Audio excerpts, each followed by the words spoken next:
And we begin tonight with new developments, what we now know about that deadly drone mistake meant to hit al-Qaeda.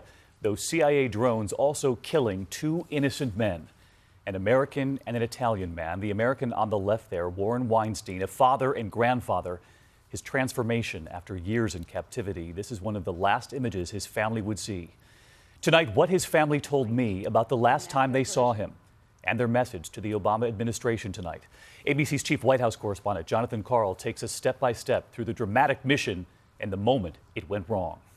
The two hostages, Warren Weinstein and Italian Giovanni Laporto, were hidden in an al-Qaeda compound deep in the mountainous and lawless region near Pakistan's border with Afghanistan. The CIA had been watching it continuously for hundreds of hours, becoming convinced dangerous al-Qaeda operatives were living there and that there were no civilians inside. January 14th, CIA headquarters in Langley gives the order, sending in a drone to fire missiles into the compound.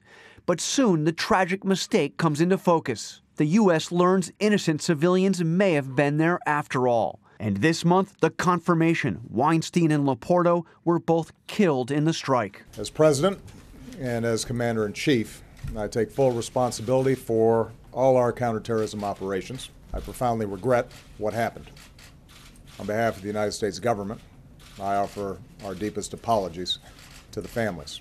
An aid worker and Peace Corps veteran, the 73-year-old Weinstein was kidnapped from his apartment in Pakistan in 2011, just 2 days before he was scheduled to go home.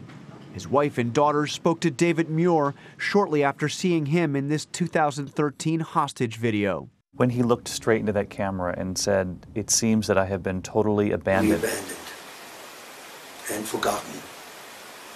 I wanted to die right there on the spot because he has no idea how hard we've tried to get him back. The funny thing is that I always take him to the airport and I always pick him up and he sees my lip begin to quiver and he says, "Oh, please don't cry."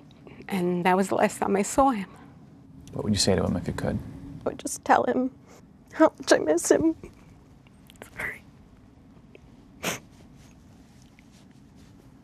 I would just tell him that I love him and that I think about him every day. That family's been through so much, and John, we've been following the Weinsteins' journey to bring their father home, and after all of those tears sitting down with us tonight, the anger.